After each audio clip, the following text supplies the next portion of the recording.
Today is July 25th, 2013. My name is Christopher Rich, and I am conducting the interview today for the Library of Congress Veterans History Project. Excuse me. Today, assisting me is a local veteran from Williamsburg, Ohio, Mr. Roy Abrams, and the branch manager at the Williamsburg branch, Sean Fry. Today, we have the pleasure of interviewing Mr. John Wilson. And your date of birth, sir? 6/28/24.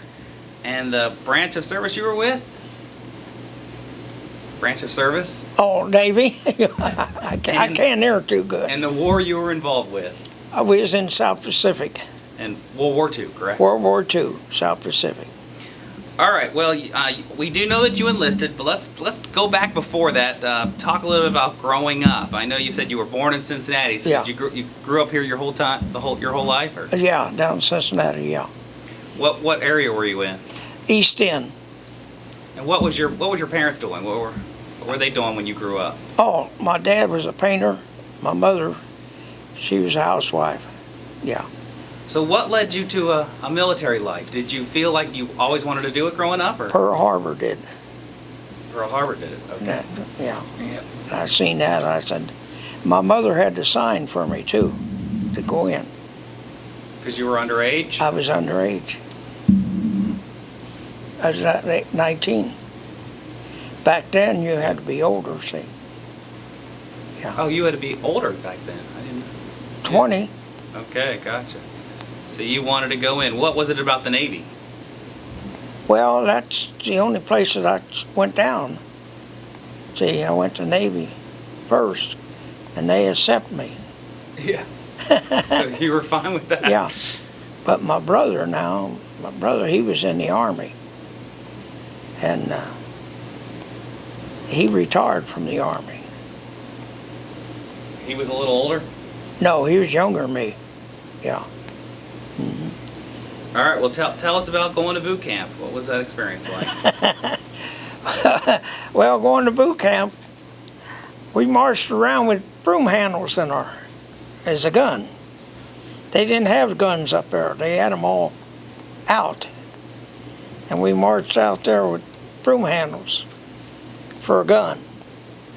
And they did have guns when we went to target practice. Well, but not for marching's sake. No, not the marching, yeah. Okay. So we target practice, yeah. So how did you make out as a soldier? Did you think you were doing pretty well, or? Like, were you already in pretty good health? Oh, yeah, I was always in good health, yeah. Yeah. Till I got older. Yeah. So I know you said that before you really started your adventures, you did get married. So you had a relationship back home? Oh, yeah. And I was going to say before, when you wrote down, we went to Trinidad on the shakedown cruise. And then when we come back from Trinidad, they give us another leave. And we wondered why. And they said, you're going to be gone a long time. So to come back home. And that's when... And you had just gotten married a little bit. Yeah. And you were probably excited to go back home. That happened when we come back. That happened. That's what happened. And then my son was born while we was at Luzon. Oh, wow. See? Yeah. At sea. Yeah. Yeah, he's born July the 26th. In fact, tomorrow's his birthday. He's 70 years old. All right. Yeah. Yeah. So he was born while I was in service. So when you were at Great Lakes, were you at this time? Were you specializing? Did you know what you were going to do in the Navy, or you still had no idea? No idea. We didn't have. So when did that happen? When you were at Norfolk? Yeah, right? Norfolk. Okay, so tell us about your training in Norfolk. What were you doing? Well, actually, they didn't give us much training in Norfolk because they was wanting to get us aboard ship and get us out of there. Because we had to hurry up and get out and go to Pearl Harbor. And I assume this was your first experience on a ship, yeah, right? Right, yeah. So what did you think of it when you first saw the USS Essex? I didn't think that, well, we thought we was going on a sub. Oh, okay. Yeah, thought we was going on a sub, see, Why'd you think that? because we took some sub training and swimming. And swimming's what I was doing good at, because I used to swim the Ohio River all the time. I only swimmed it one time across, but we used to swim down there all the time. See, we fish and swim down the Ohio River, and I done a lot of that, and we practiced up there, Norfolk, Virginia. And So did you think you were going to be like specialized training in underwater, using I scuba did. gear and things like that? no, we didn't have no scuba there. All right. We just go underwater and then as long as we can, and then come up. But we swim. And actually salt water is easier to swim in than fresh water. Yeah, because you can go faster. Flotation. Okay. Yeah, salt water is easier to swim in. But we was waiting on a sub actually, and the sub wouldn't be in for another couple months, because when you get on a sub, you go out for 6 months, then you come back. See, stay in for 6 months. So they took us aboard the Essex then. So we went aboard, and later on they come around wanting to know if we wanted to go back to sub. Yeah. No, I'm here. I just stay here. Oh, you just figured you were already kind of Yeah, right. used to the routine, and Yeah. what was your role on the Essex? I was gunnery in the gunnery department. Yeah. Which gun were you assigned to, dear? 5-inch, but they'd be that's what you call a spade dropper. In other What does words, that mean? I hit it and dropped it. When they fire it, see, and it comes out, comes back, the spade is up. I had to drop it so they could put another powder can for 5-inch Gotcha. and long powder can, and they had to put the projector up in front. How many were on a 5-inch gun? Share all the see. different roles with us so we can. Let's see, 2, 4, 6, 8, Oh my gosh. 9 people. Wow, 9 guys. just Up to in the fire. turret, yeah. See, you got the pointer and you got the. Yeah. Uh, Now, where was it on the ship? it's Kind of. right in front, right up. You got the You ship. got it. Yeah. Well, you see, it's right up in front. See, Okay. you got two mounts up in front Yes. and Yeah. 2 mounts back in the back. Back there, Okay. right next to the Allen instructor. I definitely see the 2 right Okay, then there's 2 in the back. there. Mm-hmm. 2 mounts, and then on the port side you got 2 open mounts forward and 2 open mounts aft. So were those some of the biggest guns at this time? The that 5 you inch used? is what biggest ones we had, yeah. All right. Wow. All right. Well, tell us about the trip. I know you had a long way to go from Norfolk to get out to Pearl Harbor. So tell us about that voyage. Oh, Your maiden voyage, I guess. yeah, we had a long way to go after we went to. See, we went through Panama Canal. See, went through there instead of going around, because actually they said you go around and Would have added on weeks. well, probably added on more time, These but weeks. but then it'd be they'd be subs and that out there. Okay. See, and that they didn't want us to do that, take it, because we wasn't ready to fight. Yeah, because you Actually. told me earlier off camera that they weren't even done building the ship. Oh, You no. still had. What That- was still going on? I They mean, you was- guys had to witness it, right? Well, yeah, they was witnessing a lot of stuff. We didn't have no bunks. Oh my gosh. We was just sleeping on Oh. hammocks. Yeah, Man, so they Yeah. still had to install bunks. yeah. We was down in the cafeteria, down in the mess hall, and had them stringed up.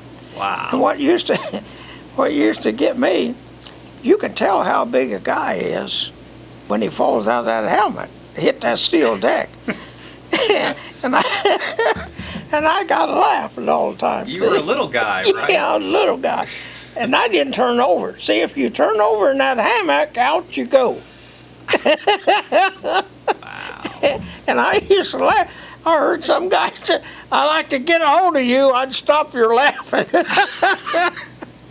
Some of the other ones, see, we was down there about a week. before they had our bunks and that up there in the apartment built. Yeah. So there was definitely still a lot of kind of Oh construction yeah, going on. yeah. They was a lot. About how many guys was still building the ship? Are we talking 100 guys or? I not- really don't know how many, but there's a lot. Decent amount of guys. Yeah, yeah. Essex wasn't ready, so they sent Yeah. her out, didn't you? Yeah. So how did she? I mean, how did she travel? She was seaworthy? Would you think? Right? I mean, it wasn't like there was any issues with the actual traveling. It was just the No. logistics inside the ship. Yeah, right? yeah, Okay. inside, and the only thing, if you get into rough waters and Yeah. that, you got seasick. You Oh, got yeah. seasick? Oh, Lord, everybody got seasick. No. Oh, yeah. No. Get the dry heaves. Well, you was on an aircraft carrier. You wasn't on a bob and bumping. Yeah, but I'll tell you what, that aircraft carrier, Yeah. you get in a typhoon and that aircraft carrier is just like a big matchbox. Them waves will bring you up, Yeah. and when they get up in the air like that front end just quiver, and down it goes. And you don't want to be down at the cafeteria, and when Don't want to be down where the propeller transfer is. yeah, down there, because if you walk, we had to walk from up to the hangar deck, and then walk from the hangar deck up to the forecastle.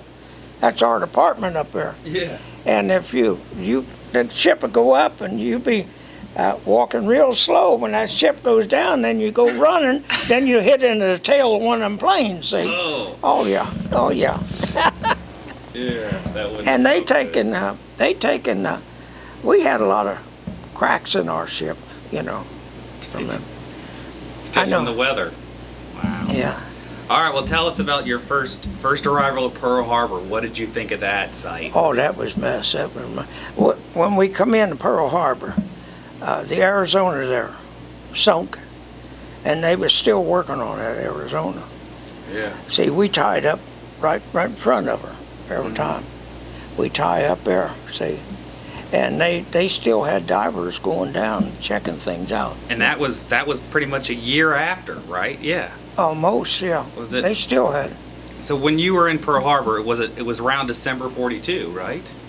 Or later. Later, It was later. yeah. So it had been over a year. Yeah, it's Okay. almost, yeah. Yeah. But they were still working on her. Now they got that big dome. Sherry went over there. I ain't never been back there. I seen enough when I was down there. Yeah, it was tore up bad. And Well, all right. Well, you told me off camera that you first went to the Marshall Islands and the Wake Islands. And Yeah. that was the ship still wasn't even fully completed yet. Right. So what were you guys doing going to those islands? they was bombing them. Planes was bombing them. All right. Yeah, battleships go up, and cruisers and shell them. But we sent planes over there. You know. Okay. So you weren't. It wasn't like you guys were using your guns at this No, time. no. And what was the shipbuilding crew still doing? They had to be getting close to being finished. Well, they were right? trying to line the guns up, sight them up. That was one of the last things they had to Yeah, do. that's the last thing they had to do, yeah. Yeah. And then we shot, they had plane going on around pulling a sleeve, Yeah. and we start shooting them sleeves down, then they knowed we was pretty good. Okay. They knew you were sighted on up. on the Essex, what kind of planes was on it? Was it the? At first, well, we had Marine crew on there, So then you had the Corsairs, I reckon. yeah. Yeah. And then we had the F4F, and then later on we got the F6F, and they was faster than F4Fs. See, and then later we got what you call a night fighter, F6F, that had a big dome on the wing. See, night fighter, and they send one of them up at nighttime to patrol, and if we get a hold of get a X-ray radar, pick up one, they would send him to where that plane was. And that plane would get about a mile or 2 miles from him, that radar would pick him up. And then they would go close. And one time they put him on a speaker, the pallet. You could hear it on the ship, you know. He said, I found him, I'm on target. You could hear him talk. And also you could hear, when they got so close, the machine guns automatically went off. And you could hear that. And then you see a big flash up in the air, and you hear him say, I got him. And then everybody hollered, you know. Yeah. It was something to see of a nighttime. Yeah. Yeah, yeah. Well, so you still hadn't gone back to, you still had to go back to Pearl Harbor and let the Oh, shipbuilding crew off. That Yeah, yeah. So that happened yeah, before that. Yeah. Okay. Yeah. So then that means you guys were totally operational, and now you're ready to go. We're ready to go, yeah. Go to war, basically. And one time we come out, the Saratoga come out to relieve us, because we was out there, relieve us, take our place. But of a nighttime, we was under a Betty attack. In other words, they're trying to find out where we're at, but they couldn't. What were they using? This is airplanes? Twin engine Bettys, yeah. And they were kamikazes too. Yeah. And when they were supposed to change from flightless to smokeless powder, the 5-inch, the powder case. And at nighttime when you fire 'em, the smoke would cover up the flash. See, they couldn't see you. But she didn't do that. That was an old carrier too. The Essex didn't, or the other one? No, that the other replaced one, Saratoga, come out to relieve us. it? Yeah, We were supposed to left the next morning, come back. yeah. Well, they didn't do that. And when they opened up fire, that lit the whole port side of their carrier. And they caught 2 Bettys in the port side. Oh, jeez. So we all had to pull away. You know, they all pulled away, except the destroyers, and to fight it. And we pulled away from them. But they, after they got the fire, next morning, she headed back to the States, not us. We had to stay out there. Because she was so damaged, pretty much. Yeah, she's damaged, yeah. And the next time, So you guys were getting ready to go back for kind of extended break? yeah, break, Were you yeah. going back to Pearl Harbor, I take it? No, we was going back to Frisco. Oh, man. So Yeah. it totally got canceled. It got canceled. And another time, the Wasp come out. Wasp was the same kind of carrier as we was. It come out to relieve us. Well, it relieved us, and we left Pearl Harbor, unloaded all the planes and the ammunition and stuff, because we leave it over there. And we was 2 days out of Frisco. Got word to go back. We went back. We was in Pearl Harbor loading up planes and everything again. And here come the Wasp in. She got in a typhoon and bent the flight deck down on the forecastle. Wow. So she went back to States. And that's why we have spent more time out there than any of them. That's why as soon as they signed the peace treaty in Tokyo Bay, the admiral called the Essex and said, head home. And we headed out. Went to Pearl and unloaded. Then we come in and went to Frisco. And then as soon as we got in Frisco, they were about ready for us. We loaded on a troop train, went to Chicago, Great Lakes, and they wasn't even ready for us. Yeah, because it seems like from August of 43 to August of 45, you guys were Yeah. always out. Always out. We never was back. Yeah. Stay. Yeah. Yeah. That had to So actually we was Was that one of the longest shifts out? yeah, we was out there longer than any of them. Yeah. All right, well, what And you stands became- out for you? And you became a father in this period of time. Yeah, I became father, yeah. Yeah. So what stands out on some of these missions or battles and occupations and assaults that you were involved in? I know you had the Luzon campaign. That Yeah. was where the kamikaze hit you guys. Yeah. What do Oh, you we recall had about that day? Truck and Gilbert Allens, and that they give us a pretty rough time too, you know. But we wasn't hit, but I had a few near misses, you know. Yeah. Yeah. So what do you remember about the kamikaze when it hit? What was? Well, we took them aboard ship, the Japs, you know, them, and they pick them up, and they wanted to know what the Japanese was going for on the ship. Were they going for the bow of the ship, or the elevators, or what? See, and the only answer they got out of it was that their bombs was welded on the plane, and their stick, when they shoved that forward, it locked. So they hit whatever they hit. Sometimes they miss the ship and hit the water. See, that's what's kamikaze. But the one that hit us, the guy was taking pictures of him. We had a photographer out there taking pictures.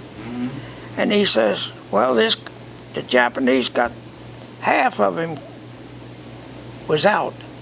The other half was in. He was standing up trying to parachute out when he hit our ship, see. Yeah. Was Yeah. So that's when... How many guys did you guys lose? Do you know the number? How many guys were injured? I think there was said we got a thing, I think it said something about 43 was killed. Wow. And 48 was wounded.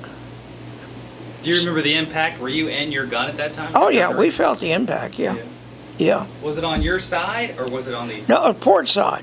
Okay. I'm on the starboard side. Yeah. See? All right. And it was on the port side where they had open mounts there. Yeah. In other words, they said it come right over top of us. See? Yeah.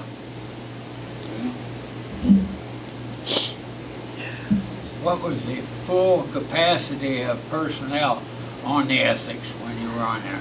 I think they had about 2,000, and when they had the whole full crew, they had about 23. That's the pilots and the crew members that goes with them planes. See, it worked on them, yeah. So it looks from this paper that you were involved with the attack on the Yamato, the huge Japanese ship. Is that correct? Oh, yeah, yeah. Yeah. What do you remember about that battle? Well, in them books I got there, it shows where they sunk some ships. You know, I don't know what it tells. And one of them, what was it? This one says Yamato sunk. Yeah. That was in April of '45. Do you remember seeing that ship? No, we don't see them. There were two. See, they're when they're hitting one of them islands or something. Or they had to send a crew, a bunch of them after us. Yeah. But the planes and that's Planes took care of it. pilots take care of them. With their bombs. Yeah. In other words, our fighter planes, they watch them, and they stay out about 20 miles from us. See.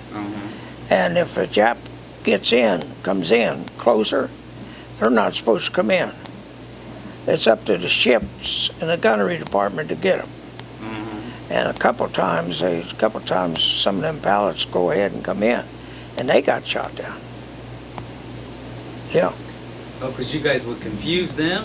We didn't know where they was at. Oh, wow. In other words, we thought they was yeah. Because they wouldn't see. They're not supposed to come in 20 miles. No. Especially when we're under attack. Did a lot of that stuff happen a lot, or accidents? Some of them don't. You know, they're on one and they don't want to leave him. See. Yeah. But we had the Navy ace aboard our ship, Commander McCampbell. He had 48 planes, and we had Wayne Morris. He was a movie star. He played football pictures in the movies, and he was aboard ship. He had 26 planes. He's kind of big, actually too big for a fighter.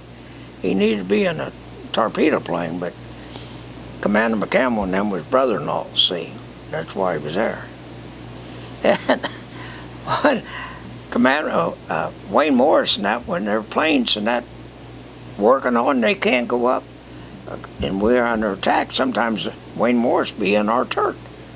Come in there with us, yeah. Oh, talk to him like I'm talking to you. Yeah, that's the way he was in there.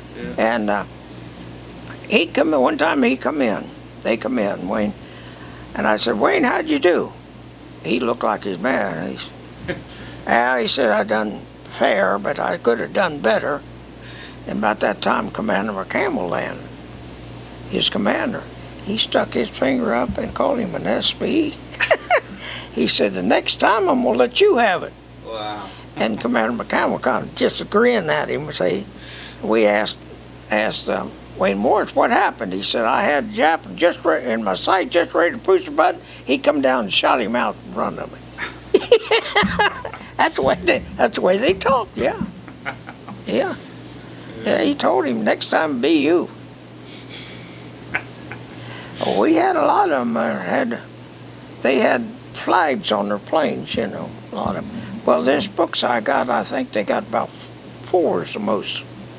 But towards the end of the war, I mean, they had big space, you know. Commander McCampbell had. Yeah, you guys were definitely, I mean, you were on your way to Japan. So tell us, when you started getting closer to Tokyo, did the heat pick up on you guys, I assume? And was it rougher as the closer you got? Or? What? Oh, no, they didn't know we was coming. Okay. See, in other words, it got close enough to launch the planes, see. Well, we wanted to go in there 200 miles from Tokyo, but we had to launch them farther back because we didn't want them to run out of gas, see. But some of them did run out of gas before they got to the island. Some of them didn't make it to the island. After they bombed it, see. They had different islands there they were supposed to land, that they were supposed to be able to take them. Now, what was Okinawa like? I mean, we've heard Okinawa, stories about how rough that was. It was rough, yeah. It looks like you guys were there for a good 2 or 3 months still with Okinawa. We kept hitting it, yeah. Yeah. Yeah, they kept hitting it. They'd rest a day or something, then they go back and hit it again. See. Now, your guns were involved in that heavily. Oh, yeah, correct? yeah, and the aircraft, yeah. Our guns are involved when they get too close to the ship. Yeah. Yeah. But couldn't you also shell the island too? Weren't you guys shelling the island ever? No. You were no. tur far for that. Oh, yeah, too Okay, far all right. away, yeah. You never did get close to ever assault an island? The only island we got close to was Saipan, Yeah. and they were still fighting over in Tinian. They were shelling. We went in there for fuel. They took over Saipan, see, so we could go in there, fuel. Yeah. Same way with Lady Golf. See, after they took Lady Golf, then we could go in there. Yeah. See, To refuel and. refuel and stuff like that. Now, when we got hit, the kamikaze, we went in Lady Golf alongside a repair ship. They patched our flight deck up so we can get back out. Yeah. But at that time, did they give you guys command to fire on the island in certain strategic areas, or? Oh, we seen they was already fighting. Okay. When we was in there taking on fuel and supply. They was shelling from Tinian to Saipan to Tinian. Who was doing that? Another ship? Guns on Saipan set up, and also the cruisers and battle wagons going by and shelling. Okay. They didn't want that island. That's too small, but they had troops on it. That's what they wanted to do. Yeah. Well, I guess tell us a little about the Tokyo assault. In July, you guys were hitting Tokyo that month. Well, Did you hear a lot of stories about the bombers coming back, telling you about what was happening? Well, they didn't tell us nothing. They said they didn't know. You know, after they left our ship, they was headed for Tokyo. They did say they got to Tokyo and unloaded bombs, but a lot of them didn't make it back. They crashed, ran out of fuel. Some of them made it back to different islands, you know. Yeah. Now, we never did hear about whether Doolittle made it back or what. I guess he did, because he was there. Some of them got shot down. 1 or 2 got shot down. Now, whatever happened to Morris? Did he make it? Oh, yeah. Morris is a fighter pilot aboard ship. Yeah, they all, Commander McCampbell too. They all made it. In other words, the last time we seen them is when we come into Pearl Harbor and unloaded the planes and them. We left them at Pearl. Now, I guess they was going to be discharged or transferred or something. But when we unloaded everything from Pearl, that's the last we seen them. Well, Yeah. tell me about your gunnery mates. I know that you said there was 9 of you guys. Yeah. Any of the guys stand out? Like, do you have good relationships with those guys? Well, we had 2 guys there on board. Fraser was one of them, and Sam Bevelak was a first class boatswain. He was off the. They was both off the Wasp. And we had another guy. I can't think of his name. It'll come to me later. But they was on the Wasp when the Wasp got sunk. Got sunk coming back from Africa. They took a bunch of Spitfires down there, and then they got sunk coming back, the old Wasp. And these guys come on Essex from the old Wasp. Was that because they had experience more than Oh, you yeah, guys did, right? yeah. They had experience and boatsmates and. What was their role on the gunnery crew? Well, Fraser was he was first class, second class gunnery, and Sam Bevelak, I don't know where he was at because he was first class or chief. See, they made him chief. He didn't want to be chief. The captain made him chief because the captain come off the old Wasp too. Made him chief, and then they made him later on they made him ensign.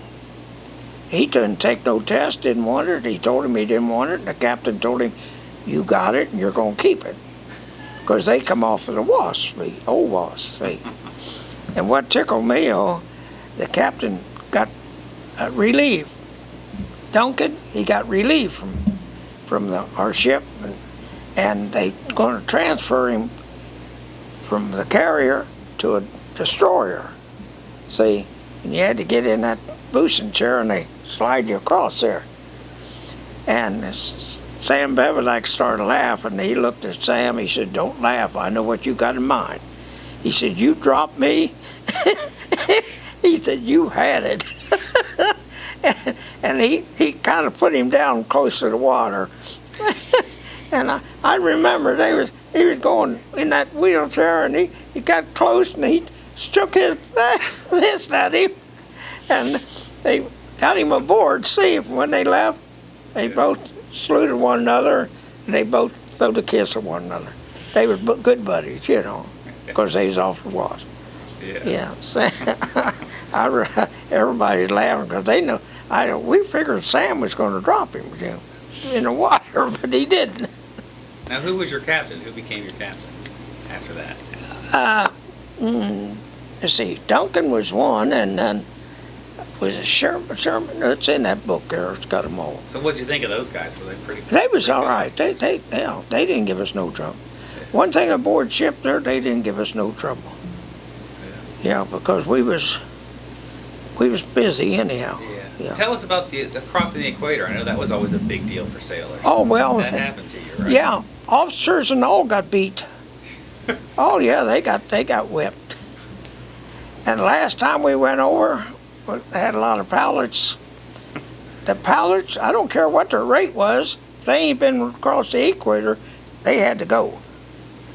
And they went through that chute, and they wore their shoes on the wrong feet, their pants backwards, your hat backwards. Oh yeah, yeah. And you guys would just take turns spanking them or whatever. Oh yeah, spank them as they go through there. Oh, wow. So Yeah. you weren't always the receiver, just one time. One time, You just had that to one do time was mud. One guy hit me, and I think I must have went 20 feet. Wow. Yeah. Did you stay in contact with any of those gunnery guys that you work with? Not After since the I got war? out. Not Since 45. You haven't seen. Yeah, that was the last I seen. Yeah. There's a couple guys. One guy, Bill Conley. He was from Price Hill, not far from us, and I never did hear from him. I don't know what happened to him. You guys were certainly out there a long time. Oh, yeah. I'm sure yeah. you were relieved when you were given the duty to, Yeah. the assignment to go back home after Well, the we war ended. got back home. Yeah. And another thing too, when we went to Great Lakes, and they paid us off. They didn't have no bills up there. They paid us off in silver dollars. And if you got that money belt on you, you know, they paid us off. My money belt was hanging down by my knees. Yeah, hanging. I got home when he got them silver dollars. I don't know where the kids. She gives the kids some of them. So when did you actually get out? Because you were your last. Looks like your last mission was around August 15th of 45. So when were you back in Great Lakes? Was it a month later or faster? No. We went to, it wasn't. Okay. Wasn't that fast? No. Well, after that, I don't know whether the discharge tells you one or not. When we just got discharged, yeah. But it wasn't that quick of a turnaround. Oh, you were just out of the war at that time. Yeah. Well, it was about, I guess, about a week later or 2 weeks later. Took us all to travel, you know. From San Francisco, right? Yeah. Back to San Fran. Out up there to Great Lakes. So what do you recall about the day you heard the Japanese surrendered? What do you remember about that? Where were you? We was out there. Yeah. But we wasn't in Tokyo Bay. Mm-hmm. But they was signing the truce at Tokyo Bay. But we was all out there, all the whole task force. Yeah. And the Japanese, they wasn't there. They was supposed to be not there. And they wasn't supposed to have planes in the air. We had, all the carriers had all their planes in the air, just in case. Yeah. But they didn't have no trouble. Were you close to Okinawa or I'm sorry, Hiroshima? You weren't close to there. No, we wasn't close enough to, carrier wasn't close enough to see it. Yeah. Only time we got close to them is whenever they take an island and open them, we have to go in there for fuel or something. Like Lady Golf and Saipan. We didn't even go close to Marcus and wait, and they kept hitting it. You So know. what did you think about Truman's decision to drop those bombs? What do you think? What do you think of it? That's the only way. That's the only thing that settled the war. To me, if they hadn't have dropped that bomb, it wouldn't have been settled. You would have been going in and Oh, we'd still be fighting. Almost, still but fighting today. almost, but you know, It would not have been pretty. it wouldn't have been over. No. Wow. But after they dropped that atomic bomb, that showed Japan they better do something. Yeah. Yeah. All right. Well, tell us about getting back home and what was that experience like? You obviously hadn't seen your family in Well, 2 years, right? Or roughly close to that? 3 years. Oh my goodness. Jack was 3 years old My gosh. before I seen him. Yeah. And we was down at the train station. Train station was still operating, you know. Yeah. We was down there and Union Terminal, right? yeah, Okay. yeah. And you know, they got ramps that comes up both sides and all that. Anyhow, my oldest sister, Margaret, we call her Sicky, she was holding Jack. And my wife and mother and father and them, they was all looking at this different ramps, you know. Yeah. And Jack, I come up the ramp and Jack see me. Jack hollered, "Daddy!" And they all turned around. He knowed my pictures. Yeah. They knowed my picture, yeah. Wow. Yeah. Yeah. You recall that fondly, don't you? Yeah. He'd be 70 tomorrow. Wow. We're going to Montgomery Inn down on the river. That would be I'm nice. taking him down there, yeah. Yeah. Sherry and all of them. So what did you do when you got back home? What did you get yourself into? I got in trouble. What? You didn't get a job? Trouble, anyway. Yeah. No, I drunk a lot, you know. Oh, no. Yeah. You know, they wanted to see me. They had to come down there to Caroline Inn down in Pearl and Eagles. I'd be in there, you know. Yeah. Yeah. Yeah, until I left Martin Street and got out to Batavia, Claremont County. Yeah. Yeah. then it got better for you? Oh, yeah. Basically, it got better after I got saved and become a Christian. Yeah. Yeah.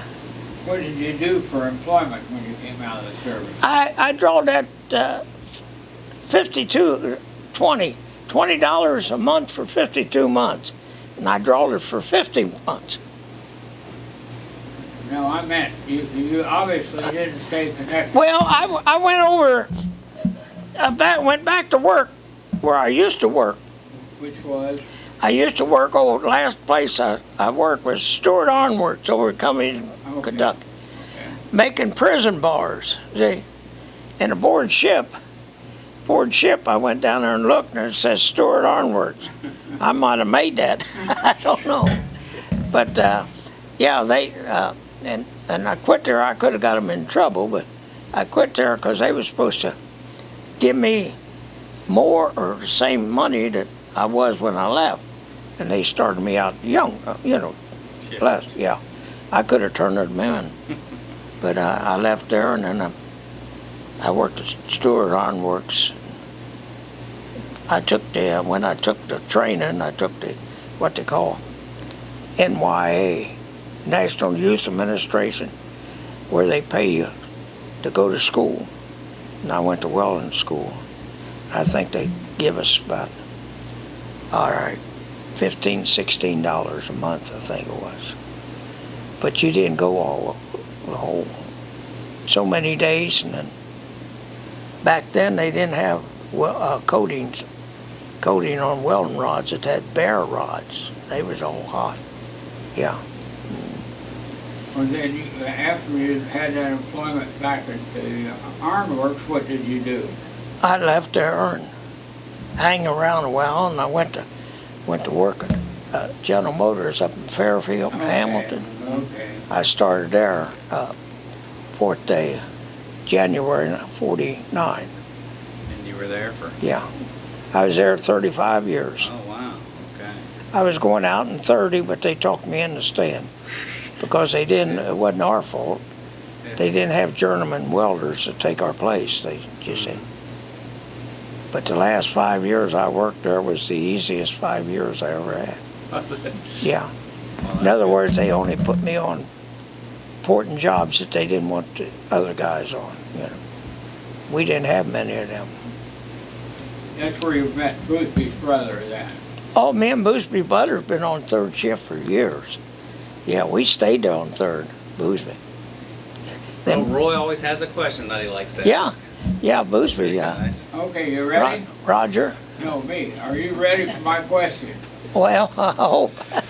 In the absence of wartime, what would be your opinion of a mandatory draft for all 18-year-olds, both boys and girls, to get them away from mom, get a little discipline, and get a better outlook on life, and just popping them out like we are today? Well, actually, they need to be trained. They should take them in training anyhow. But I don't know about putting them in war. But they go in training, they can straighten them boys out sometime. But that straightened me out, I'll tell you. It straightened me out. Yeah, yeah. Well, talk about some of your reunions. I know you said you've been involved in those. What have those experiences been like for you with the what? USS Essex? The reunions. Oh, reunion? Mhm. Well, I went to, that was nice. I went to Pittsburgh. And then the other one I went to was Did you see some familiar faces? Have you ever run across anybody? one guy I seen. Yeah. And I think he was, yeah, he come up to me and asked me to mention my name. Yeah. And I didn't, they ain't many left, Yeah. Well, a lot of them's left, but they don't belong to the Essex reunion. Mm-hmm. And I went down to, where was that, down to Texas. Yeah, we went, that was quite a few years ago. Yeah, I don't know what, Around, Galveston? Yeah. Galveston, I don't know. So Were you able to remember the guy that came up to you? Did it ring a bell with you? No, no. He just remembered you. Yeah, he just remembered me, yeah. Okay. I didn't he was in a different department, see? Yeah. It's what it is, yeah. He just somehow remembered you for some reason. Yeah. And then last one I went to was over at Florence, Kentucky. It was over there. Now they got one down in Nashville. And I'm going to that. Bob and Sherry's going with me. Did you ever join any veterans organizations or anything like that afterwards? Veterans? Yeah. Well, I was going in to try to sign up for veterans, you know. But I was on second shift and I couldn't go. Gotcha. Yeah, my brother-in-law, he retired from veterans. Cause Have you thought about going now? You're done working. And, What, now? yeah, any of the They don't want an old meetings? guy like me. They probably would like to hear from you. Yeah. All right. Well, Mr. Wilson, anything else you wanted to share before we wrapped up today? Not that I know of. All right. Well, we appreciate your service and thank Okay. you for doing this project with us. Okay, thank you. Yeah.